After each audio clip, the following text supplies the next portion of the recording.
ठाकुर थे उनकी नहीं गिराई गई। ठाकुर की सरकार थी, ठाकुर की सरकार है, इस वजह से उनका नहीं गिराया गया। ये चीज़ है, ये कारण है। और हिंदू मुस्लिम करके आप गोदी मीडिया लोग जो करते हैं ना लड़वाने की कोशिश, ये बंद कर दीजिए। अतीक अहमद साहब की कि वो एक सर्वश्रेष्ठ आदमी है, ठीक है, जैसे कि लेके उनको बदनाम किया जाता है, वो उस तरीके के आदमी नहीं है, ठीक है। और जो भी वर्तमान सरकार मुसलमानों के साथ कर रही है वो चीज़ हिंदुओं को दिखाई दे रही है, लेकिन अंधभक्तों की कहानी ये है कि कुछ समझ में नहीं आता उनको। आपकी नज़र में अतीक अहमद बसपा में जाते हैं तो अच्छा रहते हैं या सपा में जाते हैं तो अच्छा रहते हैं, क्यों? हमारे नेता हैं वो, ठीक है, हाँ, दिल से प्रिय है ना वो हमारे लिए। अच्छा, तो किसी नंदी के लिए भी तो वही प्रिय है, वो भी लोग जो नंदी के वोटरों के लिए प्रिय हैं, तभी तो कुर्सी पर। तो हाँ, अभी बातचीत हो रही थी इलाहाबाद में विकास और वर्तमान सरकार पर, इसके साथ ही यहाँ के एक बड़े नेता अतीक अहमद पे। तो भाई साहब रुक गए, क्या नाम हुआ आपका? मेरा नाम मोहम्मद गनी सलीम है। अच्छा, ठीक है जी। और रही बात की माननीय अतीक अहमद साहब की कि वो एक सर्वश्रेष्ठ आदमी है, ठीक है, जैसे कि लेके उनको बदनाम किया जाता है, वो उस तरीके के आदमी नहीं है, ठीक है। और जो भी वर्तमान सरकार मुसलमानों के साथ कर रही है वो चीज़ हिंदुओं को दिखाई दे रही है, लेकिन अंधभक्तों की कहानी ये है कि कुछ समझ में नहीं आता उनको। ये चीज़ है उनके लिए, ठीक है। और हिंदू मुस्लिम करके लड़ा लें, बस उनके लिए यही सब कुछ है, ठीक है। तो क्या लगता है जो अतीक अहमद हैं यहाँ के, कभी उन्हीं का नाम क्यों लिया जाता है, उन्हीं का नाम क्यों लिया जाता है? और नहीं है, विजय मिश्रा नहीं है, और नहीं है, अपने आप में ठाकुरों पंडितों का नाम नहीं गिनाया, आपको अतीक अहमद ही क्यों दिखाई देता है? और लोग जूसी में इतनी उनकी प्लाटिंग चल रही है, आपको उनको नहीं दिखाई देती, खाली आपको अतीक अहमद ही का चेहरा दिखाई देता है। ये क्यों है, ऐसा क्यों है, बताइए हमसे। हम भी सरकार से जवाब मांगते हैं, खाली उन्हीं का घर क्यों मिला गिराने के लिए? राजा भैया की कोठी थी, जाते गिरा देते तो समझ में आता, क्योंकि वो ठाकुर थे उनकी नहीं गिराई गई। ठाकुर की सरकार थी, ठाकुर की सरकार है, इस वजह से उनका नहीं गिराया गया। ये चीज़ है, ये कारण है। और हिंदू मुस्लिम करके आप गोदी मीडिया लोग जो करते हैं ना लड़वाने की कोशिश, ये बंद कर दीजिए। ये चाटू पत्रकारिता जो कर रहे हैं ये बंद कर दीजिए, नहीं कुछ दिन बाद गीता हाथ पे रख के कहेंगे कि हम सच बोल रहे हैं तो कोई नहीं मानेगा आपकी बात। जी तो चलिए, आपने अपनी बात कर लिया। आपने कहा अगर आप पढ़े लिखे लग रहे हैं तो आप विजय मिश्रा की बात कर रहे होंगे, तो सुनिए नहीं, आप सुनिए, अब आपने बात किया, मैं भी व्यक्तिगत नहीं ले रहा हूँ। तो जिसे जो सरकार है, मैं भी अपना पक्ष नहीं रख रहा हूँ। सरकार कहती है कि हम सब पे कार्रवाई करते हैं, कार्रवाई करते हैं, विजय मिश्रा को भी जेल में डालते हैं। अच्छा, अभी क्या नाम था, मौर्य थे एक जो सरकार छोड़ के सपा में जॉइन, स्वामी प्रसाद मौर्य, वो सरकार छोड़ के आए, अगले दिन उनके खिलाफ वारंट हो गया। ये कौन सी सरकार, कैसी सरकार है ये? हाँ, कैसी सरकार? आप जवाब दीजिए, आप हमें, आपके पास है जवाब? नहीं, मेरे पास जवाब नहीं, आप तर्क दीजिए, हम जवाब भाजपा के नेता तो बता तो रहे हैं। यही तो तर्क है कि स्वामी प्रसाद मौर्य जब तक बीजेपी में थे तब तक उनके खिलाफ वारंट नहीं था। जैसे ही वो अगले दिन बाहर आए, गोरखपुर से जहाँ से भी वो विधायक थे, उनके खिलाफ वारंट हो गया उसी सेशन कोर्ट से। अब तो न्यायपालिका खुद यही बात कहती है कि सरकार के हिसाब से चलना पड़ रहा। अब ये दिन आ गए हैं भारत सरकार के कि अब न्यायपालिका उनको हिसाब से चलनी पड़ेगी। वाह, क्या बात है, बहुत अच्छे प्रधानमंत्री हमारे देश के। चलिए, हम पुनः एक बार आते हैं कि आपने क्यों अतीक अहमद की बात कर रहे हैं, क्योंकि ये सुनिए तो हमारी बात सुन लीजिए, क्योंकि ये उनका क्षेत्र है। हम यहाँ पे, हम लखनऊ में, ये नंदी का क्षेत्र नहीं है। नंदी पे बात की, अभी आप देर से आए ना, ये लोग बात करेंगे, उसने कहा ना कि नंदी पे बात होगी, उनसे बात होगी, आप सीधे अतीक पे आ गए, इसीलिए बात हो रही है। आप ठीक है, आप करेली की सड़कें चेक कर लीजिए और जाइए नंदी जिस क्षेत्र में रहते हैं उस क्षेत्र की सड़कें चेक कर लीजिए, तो आपको समझ में आ जाएगा, बता देंगे कि क्या चीज़ है। क्या मतलब जो नंदी काम करते हैं अपने, क्या कैसे? वो नहीं मैं कह रहा हूँ, मैं ये कह रहा हूँ कि जिस क्षेत्र में नंदी रहते हैं उस क्षेत्र का विकास देख लीजिए और आप मेरे क्षेत्र का विकास देख लीजिए। तो क्या लगता है, क्या अंतर आपको लग रहा है? क्या अंतर लग रहा है वो आप देख के बताएंगे ना, वो आप देख के बताएंगे ना। आप सड़कें और होल्डिंग सब आपको दिखाई देंगी, लाइटें दिखाई देंगी आपको। क्या लगता है, मतलब इधर काम होता है, इधर काम नहीं होता, ये कहना चाहते हैं? हाँ भाई, काम आप बोलोगे ना, आप तो पैसा ले चुके हो, आपके पैसा जेब में है, तो आपको दिखाई कहाँ देगा? आपको बुराई हर जगह दिखाई देगी। आप पहले बताइए, पहले अपने काम करना है, यही करके जीतना है। आप अपनी बात पहले बताइए ना। यही तो कह रहे हैं सर, आपकी बात मैं नहीं दिखाऊं ना सुनाऊं तब ना, आप बताइए ना क्या समस्या। जाइए मुन्ना मस्जिद के अंदर की मिल्लत कॉलोनी की सड़कें देख लीजिए, ठीक है। और उनके जाके तरफ की सड़क देख लीजिए, खुद ही आपको समझ में आ जाएगा। उनके तरफ गंदी, आपकी तरफ साफ है, बताइए जो क्या है बताइए। उनके तरफ साफ है, हमारी तरफ गंदी। आप उल्टी बात क्यों कर रहे हैं? बात आप बोल नहीं रहे हैं ना, आप केवल पूर्वाग्रह से ग्रसित हैं। बतिया अपनी बोलिए तब बताया तो। हाँ, ये बोलिए कि सड़कें गंदी हैं। हैं। जाइए। अच्छा, ये कौन सी बात हुई कि हर जगह भगवा लहरा रहे? अरे भाई, फ्लैग का कलर बना दीजिए तो समझ में भी आता है। आप हर जगह भगवा कलर रंग दे रहे हैं, ये कौन सा तरीका हुआ? ये कौन सा तरीका हुआ? चलिए आप एक अब अंत में आते हैं, हम नंदी पे बात करेंगे, लेकिन एक सवाल आपसे पूछना चाहते हैं। सुन लीजिए, हमारी आप बोल रहे हैं, आपकी बात सुनो, मेरी बात सुन लीजिए।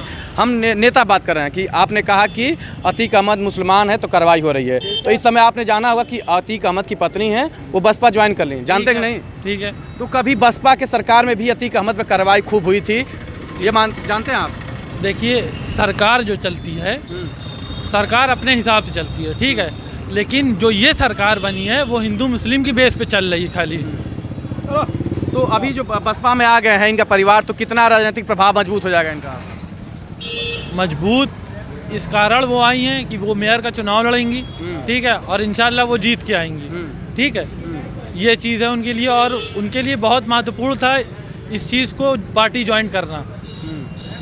तो क्या लगता है कि अतीक जो हैं वो समाज के नेता हैं या उस अभी जैसे नंदी की तरह नेता हैं कि जिसका सत्ता भारी है उधर चले जाते हैं? नहीं नहीं, नंदी का तो कोई वही महत्व नहीं है इस क्षेत्र में, ठीक है। करेली क्षेत्र में तो उनका कोई महत्व ही नहीं है कि बस खाली उन चुनाव के समय आएंगे, चारों तरफ दौरा करेंगे, अपनी सीट निकालेंगे, चले जाएंगे, फिर 4-4.5 साल बाद नजर आएंगे कि मैं आप लोगों के साथ हूँ। तो देखिए, वही है, कभी मिले थे ठेला वाले कर रहे थे कि अभी सपा की सरकार बनेगी तो सपा में भी नंदी मंत्री बन जाएंगे, भाजपा में भी मंत्री बन जाएंगे, बसपा में मंत्री बन जाएंगे। अनलिटरेट आदमी से आप लोग बात ही करते हैं जो कायदे का सवाल नहीं कर, जवाब नहीं दे पाता। तो आप लिटरेट आदमी बता तो रहा हूँ, वो भी वोटर है, जितना वो वोटर है आप भी वोटर हैं, जितना इनके वोट का देखिए यही है लोकतंत्र। बात है, जो BCCI का मेंबर जिसको बनाया गया है उसको पता नहीं कि कितने कदम की पिच होती है, उसको तो आपने BCCI का चेयरमैन बना दिया। अब ले निगम से हमको निकाल दिए, ले आओ इधर सुनो। अब बात छोड़ो, अभी रुक जाना। तो बताओ, आपसे एक बात वही बता रहे हैं कि तो जो अतीक अहमद के ऊपर जो बसपा सरकार में, हाँ इसलिए आ रहा हूँ कि आपने कहा कि कोई उनका नेताओं का नहीं है, वो पढ़े लिखे नहीं, इसलिए बोल रहे हैं। तो आपके नज़र में अतीक अहमद बसपा में जाते हैं तो अच्छा रहते हैं या सपा में जाते हैं तो अच्छा रहते हैं, क्यों? हमारे नेता है वो, ठीक है, हाँ, दिल से प्रिय है ना वो हमारे लिए। अच्छा, तो किसी नंदी के लिए तो वही प्रिय है, वो भी लोग जो नंदी के वोटरों के लिए प्रिय हैं, तभी तो कुर्सी पर। तो हाँ, तो उधरी विकास भी हुआ है ना, खाली उधरी विकास तो हुआ, इधर विकास हुआ है। तो क्या लगा आपके नेता इधर कितना काम किए थे जब सरकार में थे, सत्ता में थे, विधायक थे? तब आप आके देख लीजिए, तब की सड़कें और आज तक बनी हुई हैं अतीक अहमद के क्षेत्र की। जब उनके भाई खालिद अजीम उर्फ अशरफ बने थे तो आज तक उनकी सड़कें जो बनाई हुई वो इतनी मजबूत सड़कें कि आज तक नहीं टूटी, ठीक है। और आज की सड़कें जाके देख लीजिए, आपको खुद ही पता चल जाएगा। अच्छा, तो जैसे जो सरकार में लोग हैं और तमाम हल्ला भी होता है कि वो बाहुबली थे, जबरदस्ती जमीन कब्जाते थे, पैसे कमाते थे, बुलडोजर, आपको क्या लगता है? क्या जो सरकार में मंत्री हैं वो नहीं कब्जा रहे, उनका पता नहीं चल रहा, जब दूसरी सरकार आएगी तो खुलेगा। तो मतलब कि सभी वैसे ही होते हैं, आप लगते हैं, तो उसी सभी की श्रेणी में अतीक अहमद भी रहे होंगे। क्यों रहे होंगे? आप अतीक अहमद ही के नाम क्यों ले रहे हैं? आप सभी नेता मंत्री, देखिए आप या तो अच्छे व्यक्ति हैं तो सब नेताओं के बारे में बोलिए, तब आप भी उन्हीं तरह हुए, उनके लिए वो अच्छे हैं, आपके लिए अच्छे हैं, तब कैसे आप अच्छे नागरिक हुए? आप भी बताइए। आपकी नज़र में जैसे मैं लूट रहा हूँ, आपका आदमी तो अच्छा हूँ, ये लूट रहे हैं तो गलत हैं, तो वही काम तो वो भी कर रहे हैं, तो आप जैसे हुए वैसे तो वो भी हो गए। वो सत्ते में नजर नहीं आ रहे ना, तो देखो, किसी को भड़का कर अपनी राजनीति को मजबूत करना, ये पॉलिटिक्स हुई। ये वो पॉलिटिक्स को अपने मजबूत कर रहे हैं हिंदू मुसलमान के नाम पे, इस वजह से वो जीत रहे हैं। तो सभी तो चुनाव जीतने के लिए तरीके अपनाते हैं, तो वो भी कर रहे हैं, तो अच्छा नहीं है भाई? किसी के साथ इतना मत करो ना। 1100 रुपए की LPG हो गई, इसके ऊपर ध्यान दिया? बोलिए। इसके ऊपर ध्यान दिया आपने? हाँ, 96 रुपए में लीटर तेल बिक रहा है आज 6 महीने से। वजह क्यों है? क्योंकि सेंट्रल का चुनाव आने वाला है, इस वजह से। हाँ, हर चीज़। हाँ, देखिए, ये शिक्षा पे बात कर दिए भाई साहब हैं, क्या लग रहा है जो सरकार है इस समय, सरकारी नौकरियों और युवाओं की क्या स्थिति है? स्थिति अब भाई मुझे इतना नहीं पता अभी इस समय, लेकिन जो भी है शिक्षा के मामले में सरकार टाइट है जी। क्या मतलब नकल रुक गई है या भर्तियाँ निकल नहीं जाते? भर्तियाँ तो देखिए, पैसा तो धक्काड़े डाल लिया जा रहा है इस सरकार में, भ्रष्टाचार हो रहा है, भ्रष्टाचार खूब हो रहा, गांजा पी के बाबा जी पड़े हैं आराम से, पैसा लिया जा रहा है। हाँ, और किस मामले में टाइट है? शिक्षा के मामले में जो आपने पूछा। हाँ जी, टाइट मतलब सकारात्मक है कि नकारात्मक है? उसको टाइट का थोड़ा बताइए उसके बारे में। अरे टाइट में तो ये भी कहते हैं कि लोग कि नकल रुक गया है वो अच्छा है। नकल रुक गया है, जैसे कि परीक्षा लीक, पेपर लीक हुआ और उसको दोबारा कराया गया, इस मामले में सरकार टाइट है। अब चलिए तो आपसे बात करते हैं, आप थोड़ा शिक्षा की बात किए, लग रहा है पढ़े लिखे भी हैं। क्या नाम हुआ? मेरा नाम सुधीर कुमार है, मैं बमरौली निवासी हूँ। अच्छा, तो क्या लग रहा है कि वर्तमान सरकार में युवाओं की क्या स्थिति है? वर्तमान सरकार में युवाओं का अगर देखा जाए रोजगार के मामले में, तो रोजगार के मामले से युवाओं की हाल जो है बहुत ही बेकार है। कोई भर्तियां नहीं निकल रही है, हर जगह निजीकरण किया जा रहा है धांधले से। और जिस प्रकार यूपीएससी में 2021 में जिस प्रकार से धांधली हुई है, इसमें तत्काल माननीय मुख्यमंत्री जी को निर्णय लेना चाहिए कि इस पर जो है री एग्ज़ाम कराना चाहिए। लेकिन उनको कई तरीके के प्रमाण भी दिए गए हैं, लेकिन उन्होंने इस पर री एग्ज़ाम क्यों नहीं कराया? मेरा ये सरकार से सीधा सवाल है। जब आपको हर चीज़ का सबूत दिया जा रहा है, तो आप उस जो भर्ती में नकली हुई है, ये बात तो आपको पुख्ता इस पर सबूत मिल चुका है, तो उस पर आप री एग्ज़ाम क्यों नहीं करवा रहे हैं? क्या वजह लग रहा है आप लोगों को, क्यों नहीं करवा रहे हैं? हमें तो सीधी सी बात यही लग रहा है कि इसमें एक बड़े लेवल की धांधली हुई है, इसमें कई लोग मिले हुए हैं। क्या लग रहा है, सत्ता के लोग भी मिले हुए हैं? बिल्कुल मिले हो सकते हो, तो इंक्वायरी की बात ही बताया जा सकता है ना, कि किस प्रकार के लोग सम्मिलित है, किस प्रकार के लोग सम्मिलित नहीं है। सारी भर्ती की हो गई, क्या लगता है अन्य भर्तियाँ निकल रही हैं? अन्य भर्तियाँ जो निकल रही हैं, भर्तियाँ निकल रही है, बाबुल ठाकुर, पंडित, मुसलमान, ये सब भर्ती हुए जा रहे हैं। नगर निगम के काम में कितने भर्ती भरे हैं। हमको हम बेहतर है भैया, हमको निकाल दिया। हमारी माँ को पैरालाइफ है, हमारे पिताजी बुढ़े हैं। हाँ, बताइए हम कैसे क्या करें? ठाकुर बावन सफाई कर्मी बन रहे हैं।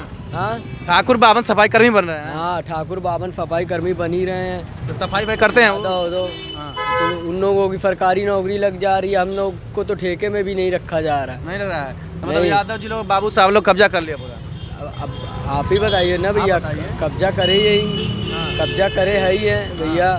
चलिए, आपकी बात हो गई। हाँ, तो आपने सुना तमाम लोगों की बातें सुना। हाँ, अंत में चलिए 1 मिनट। हाँ, देखिए, लोकतंत्र है, मीडिया को अपनी बात कहने का पूरा अधिकार है। ये अच्छी बात भी है कि मीडिया जो है अपनी बात को रखे, लोगों को सामने रखे, उनका जो है उनके बारे में, लोगों की जो मनोदशा है उसके बारे में जाने।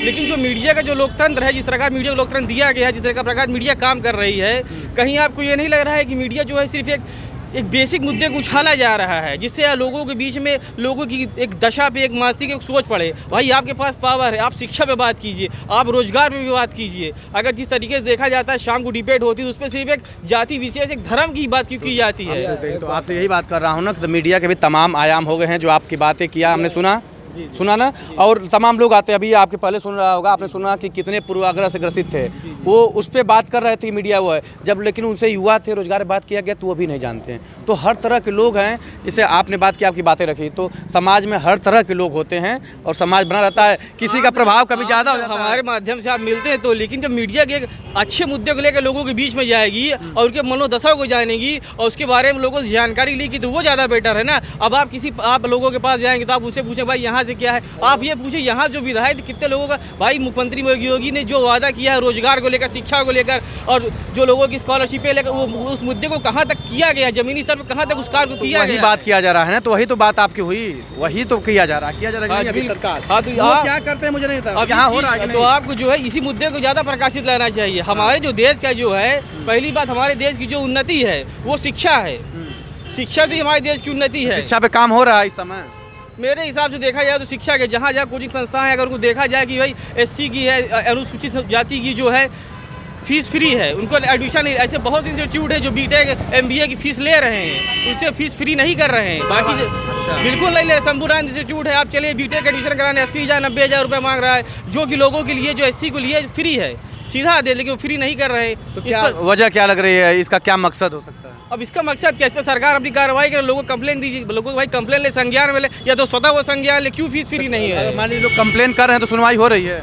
अब इसके बारे में देखिए इतनी जानकारी नहीं है हमें। चलिए, अब क्या बात है, थोड़ा साथ में बता दीजिए। सवा सच पे हमको कहना है कि हमें रखवा दीजिए, जो वार्ड में काम करते थे। गुड्डू फबाफद 48 नंबर वार्ड भैया। चलिए, तो इनकी बातें होगी। तो आपने कहीं ना कहीं तमाम तरीके का सुना और लोग किस तरह के होते हैं, उनके मन मस्तिष्क पर असल में किस तरह की बातें होती हैं, सभी को आपने सुना और जाना। और यूं ही जो इलाहाबाद यानी कि प्रयागराज में नेताओं के प्रति माहौल है, जो भाजपा, सपा, बसपा, सभी को आपने सुना। तो आगे इसी कड़ी में हम अगली खबर पर चलेंगे।